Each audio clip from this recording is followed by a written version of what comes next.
ಸದಾ ಸ್ಮರಣೀಯರಾದ ಬಸವಾದಿ ಎನ್ನುವ ಪ್ರವಚನನ್ನ ಜಗತ್ತಿನ ಎಲ್ಲ ದಾರ್ಶನಿಕರನ್ನ ಸ್ಮರಣೆ ಮಾಡಿ ಮಾಗಣಗೇರಿ ಗ್ರಾಮದೊಳಗೆ ಪೂಜ್ಯ ಶ್ರೀ ದಾನಯ್ಯ ದೇವರ ಪಟ್ಟಾಧಿಕಾರ ಮಹೋತ್ಸವದ ಶುಭ ಗಳಿಗೆಯಲ್ಲಿ ಈ ವೇದಿಕೆ ಮೇಲೆ ಆಸೀನರಾಗಿ ಕಾರ್ಯಕ್ರಮದ ಮಾರ್ಗದರ್ಶನವನ್ನು ದಯಪಾಲಿಸ್ತಾ ಕೇವಲ ಮಾರ್ಗದರ್ಶನವಲ್ಲ, ನಮ್ಮಂತಹ ಸಣ್ಣ ಸಣ್ಣ ಸ್ವಾಮಿಗಳೆಲ್ಲರಿಗೂ ಮಾರ್ಗದರ್ಶನವನ್ನು ಕೊಡುವಂತಹ ಸ್ವಾಮಿಗಳು ಯಾರಾದರೂ ಇದ್ರೆ ಅದು ನಮ್ಮ ಡಾಕ್ಟರ್ ವಿಶ್ವರಾಧ್ಯ ಶಿವಾಚಾರ್ಯ ಮಹಾಸ್ವಾಮಿಗಳು ಇರುವಂತಹ ಮಾತುಗಳೆಲ್ಲ ಪ್ರಾಂಜಲ ಮನಸ್ಸಿನಿಂದ ನಾವೆಲ್ಲ ಒಪ್ಪಿಕೊಳ್ಳಲೇಬೇಕಾಗ್ತದೆ. ಅಂಥ ಪರಮ ಪೂಜ್ಯರ ದಿವ್ಯ ಚರಣಗಳಿಗೆ ಭಕ್ತಿಪೂರ್ವಕ ಅನಂತ ಪ್ರಣಾಮಗಳನ್ನು ಸಲ್ಲಿಸಿ ವೇದಿಕೆ ಮೇಲೆ ಆಸೀನರಾಗಿರುವಂತಹ ಹಿರಿಯರಾದ ಕುಮಸಿಗೆಯ ಶ್ರೀಗಳಲ್ಲಿ ಈ ಪಟ್ಟಾಧಿಕಾರ ಮಹೋತ್ಸವವನ್ನು ವಹಿಸಿಕೊಳ್ಳಲಿರುವಂತಹ ಪೂಜ್ಯ ಶ್ರೀ ದಾನಯ್ಯ ದೇವರಲ್ಲಿ, ನಮ್ಮ ಪಕ್ಕದೊಳಗೆ ಕುಳಿತಿರುವಂತಹ ಆತ್ಮೀಯರಾಗಿರುವಂತಹ ಪೂಜ್ಯ ಶ್ರೀ ಶಿವಪ್ರಸಾದ ದೇವರಲ್ಲಿ ಶರಣಾರ್ಥಿಗಳನ್ನು ಸಲ್ಲಿಸಿ ನಿಮ್ಮೆಲ್ಲರಿಗೂ 5 ದಿವಸಗಳಿಂದ ಈ ಟಿವಿ ಹುಚ್ಚು ಬಿಡಿಸಿ ಪುರಾಣದ ಗುಂಗನ್ನು ಹಿಡಿಸಿರುವಂತಹ ನಮ್ಮ ಜೇರಟಿಗೆಯ ಮಡಿವಾಳಯ್ಯ ಶಾಸ್ತ್ರಿಗಳನ್ನು ಕೂಡ ಅನಂತ ಶರಣಾರ್ಥಿಗಳನ್ನು ಸಲ್ಲಿಸಿ, ನಮ್ಮ ಕಲಾವಿದರಾಗಿರುವಂತಹ ನಮ್ಮವರಿಯಾದ ವೀರಭದ್ರಯ್ಯ ಹಿರೇಮಠ ಗವಾಯಿಗಳಲ್ಲಿ, ಇನ್ನ ರಾಜಶೇಖರ್ ಕಟ್ಟಿ ಸಂಗಾವಿ ತಬಲಾವಾದಕರಲ್ಲಿ, ಬಸವಣ್ಣನವರಲ್ಲಿ ಆಗಮಿಸಿರುವಂತಹ ಸಮಸ್ತ ಶರಣ ತಂದೆ ತಾಯಿಗಳೇ ತಮ್ಮೆಲ್ಲರಿಗೂ ಅನಂತ ಶರಣು ಶಿವ ಶರಣಾರ್ಥಿಗಳು. ಸಮಯ ಬಹಳ ಆಗ್ಯದ, ಬಹಳ ಹೊತ್ತು ಮಾತಾಡಲ್ಲ. 2 ಮಾತುಗಳಿಂದ ನನ್ನ ಮಾತಿಗೆ ವಿರಮಿಸುವಂಥವರಾಗ್ತೇನೆ. ಮೊದಲನೇ ಮಾತು, ಯಾವ ಆರಾಮದಿರಿ? ಇದು ಒಂದನೇ ಮಾತು, ಇದು ಬೇಕಾಗಿತ್ತು. ಎಲ್ಲಿ ಆತ್ಮೀಯತೆ ಇರ್ತದೆ ಅಲ್ಲಿ 10 ವರ್ಷ ಯಾಕ 100 ವರ್ಷ ಯಾಕ 1000 ವರ್ಷನೂ ಆ ಸ್ವಾಮಿ ಬದುಕ್ತಾರ ಅನ್ನೋದಕ್ಕೆ ಇದೇ ಒಂದು ಬಹಳ ದೊಡ್ಡ ಸಾಕ್ಷಿ ಅನ್ನುವಂಥ ಮಾತುಗಳನ್ನ ಈ ಒಂದು ಸಂದರ್ಭದೊಳಗೆ ತಿಳಿಸಕ್ಕೆ ಇಚ್ಛಾಪಡ್ತೇನೆ. ಒಂದು ದೃಷ್ಟಾಂತವನ್ನು ಕೊಡುವುದರ ಮೂಲಕ ಮಾತಿಗೆ ವಿರಮಿಸ್ತೇನೆ. ಬಹಳ ಸೂಕ್ಷ್ಮ ಗಮನಿಸ್ತೇನೆ. 2 ಗೆಳೆಯರು ನದಿ ದಂಡಿ ಒಳಗೆ ಹೋಗ್ತಿದ್ರು. ನದಿ ದಂಡಿ ಒಳಗೆ ಹೋಗಬೇಕಾದ್ರೆ ಒಬ್ಬ ಗೆಳೆಯನ ಕಾಲ ಜಾರಿ ಏನಾಗ್ತದ ಬೀಳ್ತ.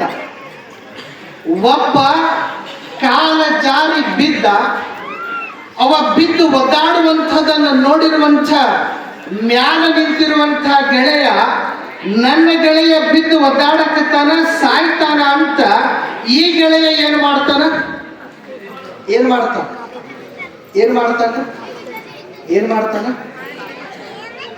ಹಾರ್ತ. ಇನ್ನೊಬ್ಬ ಇಳಿತ. ಒಬ್ಬ ಕಾಲ ಜಾರಿ ಬಿದ್ದ, ಇನ್ನೊಬ್ಬ ಆತನಿಗೆ ಸಹಾಯ ಮಾಡಬೇಕು, ಮ್ಯಾಲ ಎತ್ಕೊಂಡು ಬರಬೇಕಂತ ಆತ ಹೋಗಿ. ಇದನ್ನ ಯಾಕೆ ಹೇಳಾಕತ್ತೀನಂದ್ರ, ನಿಮ್ಮಂಥವ್ರೆಲ್ಲ ಭೂಮಿಗೆ ಬಿದ್ದೀವಿ. ಏನಾಡೀವಿ? ನಿಮ್ಮಂಥವ್ರೆಲ್ಲರೂ ಈ ಭೂಮಿಗೆ ಬಿದ್ದೀವಿ. ನಿಮ್ಮಂಥವ್ರು ಭೂಮಿಗೆ ಬಿದ್ದ ಸಂಸಾರದೊಳಗ ಒದ್ದಾಡಿ ಸಾಕಾಗಿ ಯಾವಾಗರ ಕರ್ಕೊಂತಿ ಮಾರಯ್ಯ ಅಂತ ಅವನಿಗೆ ನಾವು ಮೊರೆಯನ್ನ ಇಡುವ ಕಾಲಕ್ಕ ತಾಯಿ ದಾನಮ್ಮ ಮ್ಯಾಲ ಕುಂತು ಏನು ಹೇಳಕತ್ತಾಳ? ಇವ್ರು ಬಿದ್ದು ಒದ್ದಾಡಕತ್ತಾರ, ಇವರಿಗೆ ಮ್ಯಾಲ ಕರ್ಕೊಂಡು ಬರ್ಬೇಕಂತ ತಾಯಿ ದಾನಮ್ಮ ನಮ್ಮ ಸಲುವಾಗಿ ಭೂಮಿಗೆ ಬಂದು ಮ್ಯಾಲ ಕರ್ಕೊಂಡು. ಒಬ್ರು ಬಿದ್ರು, ಇನ್ನೊಬ್ರು ಕಾಪಾಡ.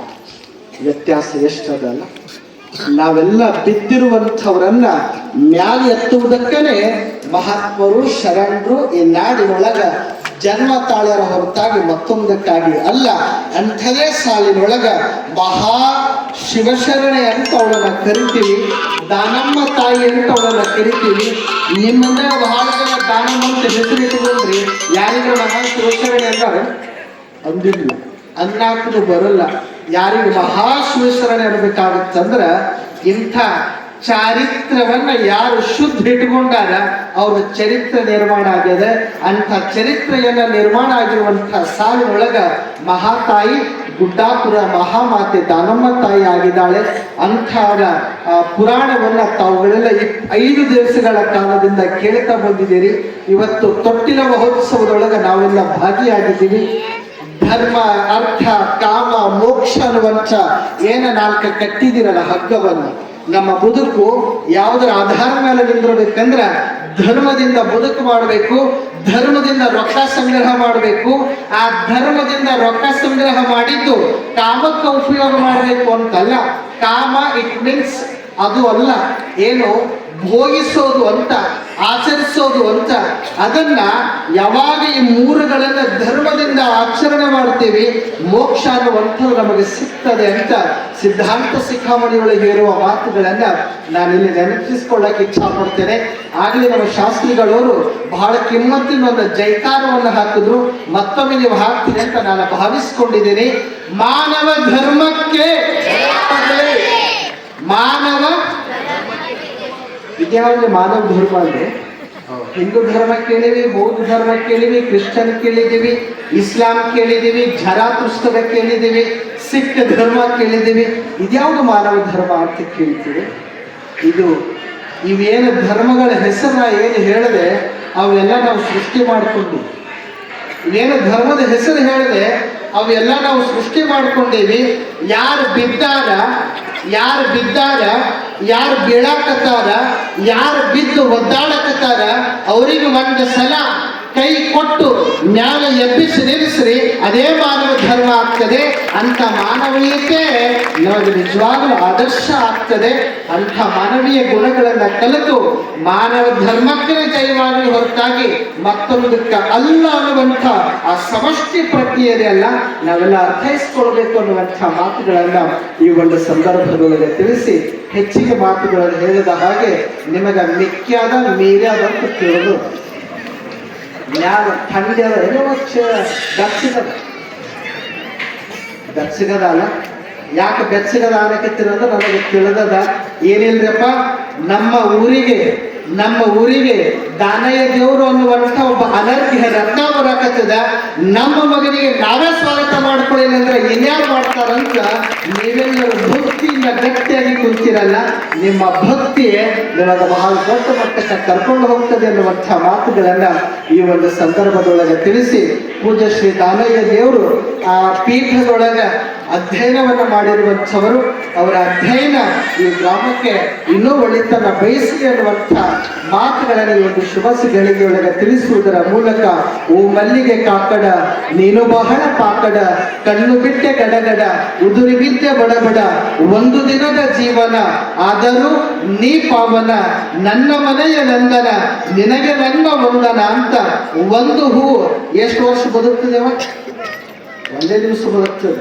ಮುಂಜಾನೆ ಸೂರ್ಯೋದಯದಿಂದ ಚಾಲು ಆಯಿತು ಅಂದ್ರೆ ಸೂರ್ಯ ಮುಳುಗುವುದರೊಳಗಾಗಿ ಏನಾಗ್ಬಿಡುತ್ತದ, ಬಾಳು ಹೋಗಿಬಿಡುತ್ತದೆ. ಒಂದು ದಿವಸ ಬದುಕುವಂತ ಹೂ ರುದ್ರಮುನೀಶ್ವರರ ಗದ್ದುಗೆ ಮ್ಯಾಲ ಕುಂತು ಸಾರ್ಥಕತೆ ಪಡ್ಕೊಳ್ತದ ಅಂದ್ರೆ ನಾವೆಷ್ಟು ವರ್ಷ ಬದುಕ್ತೀವಿ? ಎಷ್ಟು 100?